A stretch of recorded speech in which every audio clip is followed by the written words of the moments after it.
So, including participants in the sponsorship ask.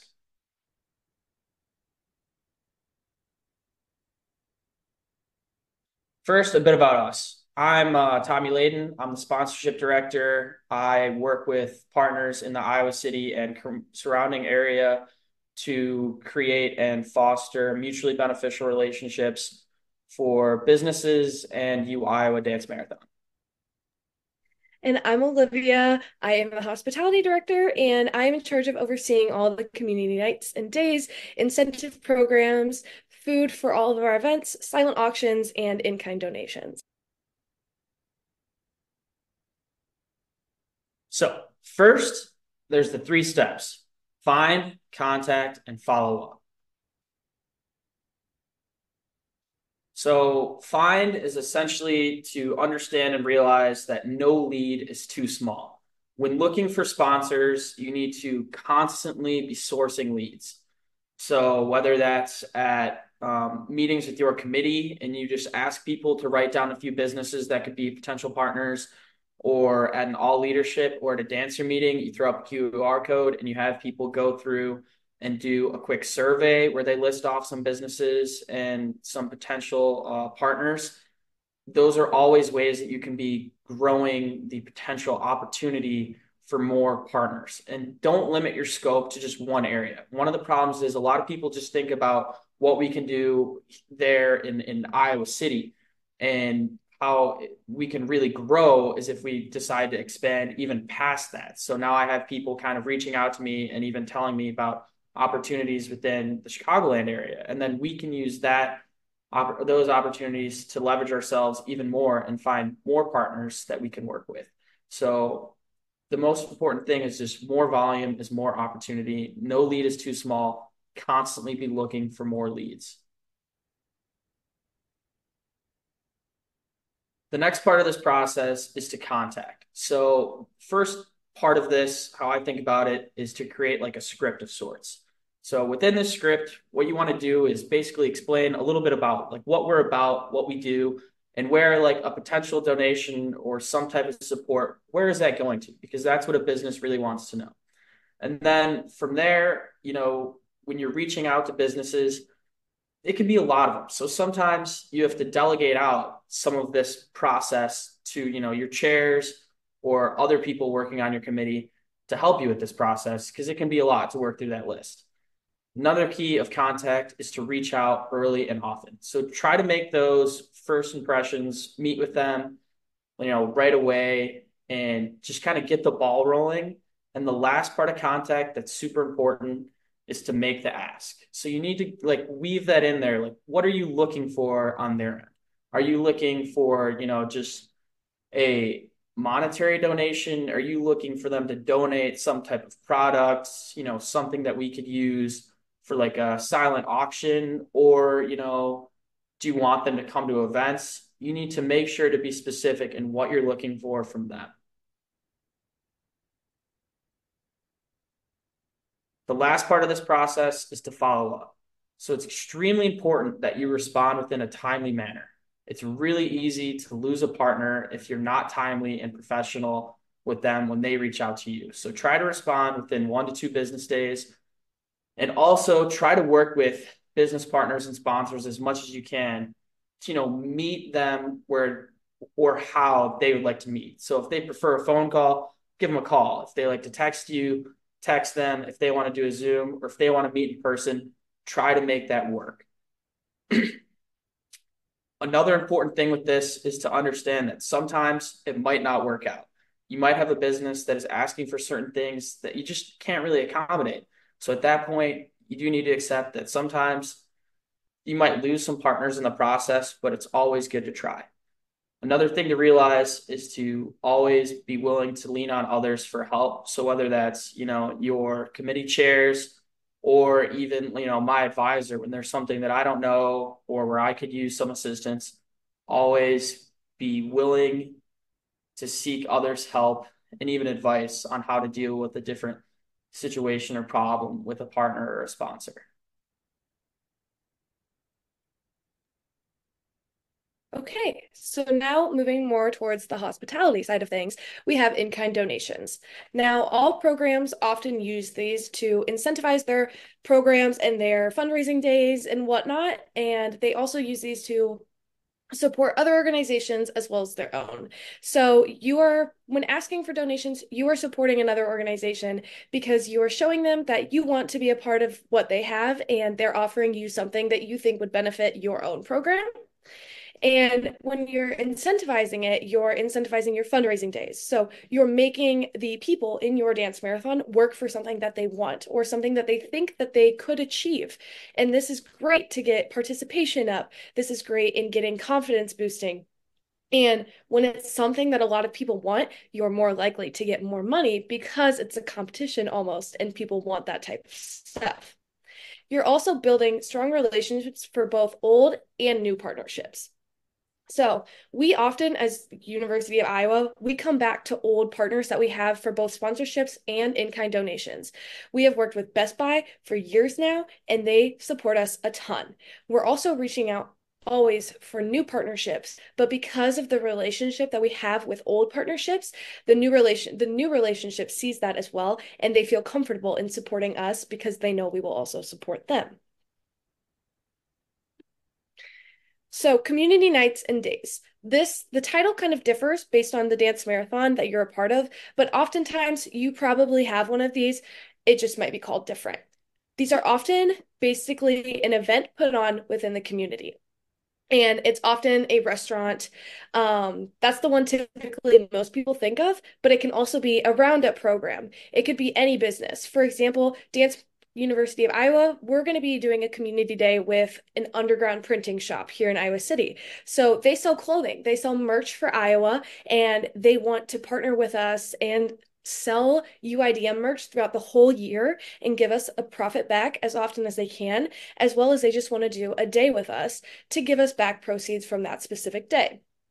You can also reach out, and if a community night or day doesn't work out, because these often do take some time to plan, it can take a while to get a hold of a business and kind of plan what you're both wanting while compromising with that business as well. You can also just ask if you could put out a bucket and ask for donations as people are walking in, especially at a grocery store. Think of it as like the people at the Salvation Army who ring the bell during the holidays and ask for that spare change. You could do the same thing. You could walk into a grocery store and ask, hey, can I put a donation bin out and stand here and ask for donations if we can't partner with you specifically? Because sometimes they're often more than willing to do that, but sometimes they do like to protect their business and keep their profits, which is totally okay. And then it's mutually beneficial for the business as well as your program. Again, as I mentioned, you're supporting them and they're also supporting you. So this is an important thing in realizing that you have people in the community who care and support you and will constantly come back and try to achieve new things with you for you to reach your goals. So, it's just great to have these relationships and build them as much as you can. And then going off of community nights and days, Hometown Heroes is something that the University of Iowa does. It's under hospitality. So we call these Hometown Heroes because we encourage dancers and other leadership members to go into their hometowns to set up their own community night or day. Because this is getting the word out about Dance Marathon to other parts of the state, other parts of the world, because sometimes you just can't do that yourself. And sometimes, as Tommy said, sponsorships fail through in other areas of the states or in other areas of the community. This allows you to reach out to different pockets of communities, and you can often, as one of my points on here is you can build stronger connections with other businesses and probably reach out to them in the future because they now know what Dance Marathon is and they have a person to pinpoint from that. So these often lead to increased participation as well. When you are giving someone the option and the opportunity to grow as themselves, they want to participate more. And if it turns out really good and it goes really well, they're going to be talking about it more, and you're going to get other people who are going to want to do it because they're realizing that this is a quick and easy way to raise money. So, as to go off of that, there's more fundraising during slower periods. Especially, we've noticed with UIDM, we try to incentivize it during the summer break, the fall break, and the winter break, because this is something that you can plan well in ahead. And then the day of, you just need to go sit at the business and be like, hey, thanks for supporting Dance Marathon. And the business will often mail the check to Dance Marathon. So the person setting it up doesn't really even have to do that much effort. They just need to send the email and plan it out, and it'll go great and it'll go great or it'll go smooth. Um, but making this like a competition between leadership members or making it a competition between miracle groups is another great way to get fundraising going because the more that somebody is like, oh, I could do this and I could do this and this would go great, you can raise more money. And this obviously alleviates the stress of the slower fundraising periods. And then they allow for confidence. So when you're giving somebody the opportunity to do something that they normally might not, it could be scary at first. You can offer them as much support as you want, but until they take that bait, they're not going to feel as confident doing it. But when they do it, and if they set one up and it's successful, or even if they just set one up, they're going to feel so much more proud of themselves and they're going to feel like they could conquer the world. And we have noticed that specifically in the business cabinet, when we have people do this, they feel more comfortable being in BizCab because it is it is all about raising money and we are about money, money, money in a sense. So that can be a stressful thing to come into. But when you tell somebody that they can do it and then they see that they can do it and you allow that support for them, they feel more confident in their abilities. And they also might feel more confident coming to you as a director, as a chair, with any other comments or concerns that they might have. And going off of that as well, this kind of builds future leaders. They see what it's about, they see what we do, and they want to keep doing it. So they want to take the next step, and they know that they can do that, so they know they can do something else. It's important to build the future of your dance marathon as well. And how we can support other people by doing this is giving them detailed instructions on what to do. For somebody coming from, let's say, an internal relations cabinet on like an event committee or recruitment and retention, they are probably not going to have as much of an idea on what to do compared to somebody in business cabinet or even specifically on my committee as hospitality. Providing them with detailed instructions on how to send an email, what you can say, how much percentage you can ask of something is important because the more detailed you are, the more confident somebody's going to feel and the more confident somebody's going to be like, I won't mess this up and I can do it. Allowing for flexibility as well with these individuals, giving them the option of where they can go. If they don't want to go back to their hometown, they can do one in your city of dance marathon. But if they do that, they do need to reach out with you to make sure that you're not planning something with them already. But allowing for flexibility, giving them the option on picking the day and the time and where the location is or how they publicize it is also very important because in the end, this is the person who is setting it up. This is the dancer. This is the leadership member's event. This is not your event specifically. Giving them their options is important. You can give them ideas of places to partner with. You can say that these are completely off limits, or you can say these are completely open. These are places we've partnered with in the past. Or if you have already planned out where you want to do community nights and days, letting them know where you're not doing them so they can also reach out. And that way they might already have an existing relationship with them. And just in general, support, always hyping them up, always supporting their events if you're able to attend them, personally messaging them because people feel so comfortable and confident when they see someone higher than them reaching out to them and telling them that they're doing a good job. And then that is a QR code on the bottom. And I created a folder with a couple of things currently in there regarding Hometown Heroes. There is an email template. We sent out a form, a Google form that asks questions. So that's also an idea of things that you can ask before you're setting it up. And then there's one other thing in there, I believe. But as I kind of update that throughout the year as well, because I'll make sure to put anything in there, you can look back at that and it is on view only. So you won't miss anything up of mine. But that is a good way for you guys to kind of see how we do things here at UIDM regarding this.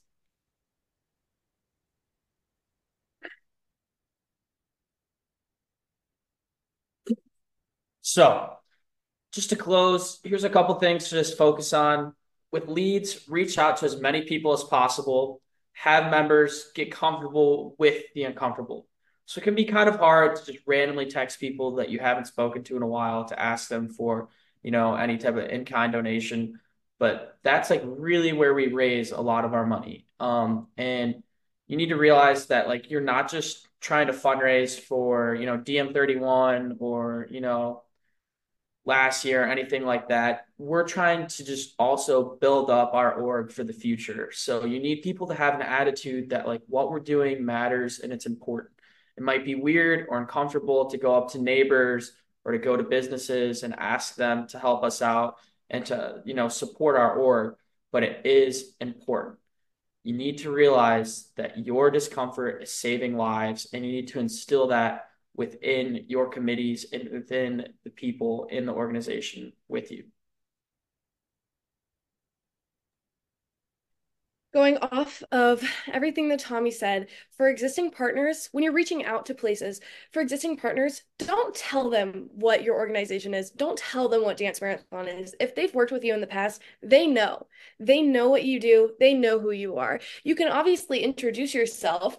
I send out all my emails with the first email that I'm sending to a business being, "Hi, I'm Olivia. I am the Dance Marathon 31 Hospitality Director at the University of Iowa."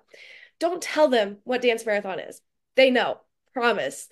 Play into your strengths though. So even with the current like partnerships that you might have, you can always throw in fun little things like you can be like, "Oh, we're the largest student organization here on campus," or for new partnerships that you're trying to reach into those really big strengths that your entire school has, not even just the dance marathon.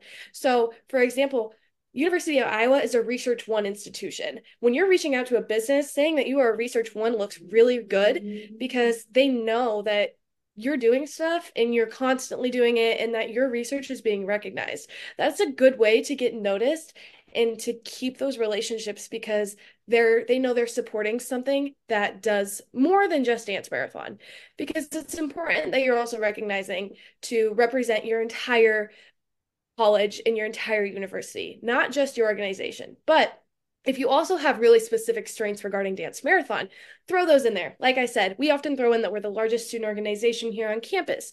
We throw in that all of our money goes back to pediatric cancer. We throw in that we were one of the founding dance marathons in the country. It's important to play into your strengths, but not to elaborate on what dance marathon is exactly.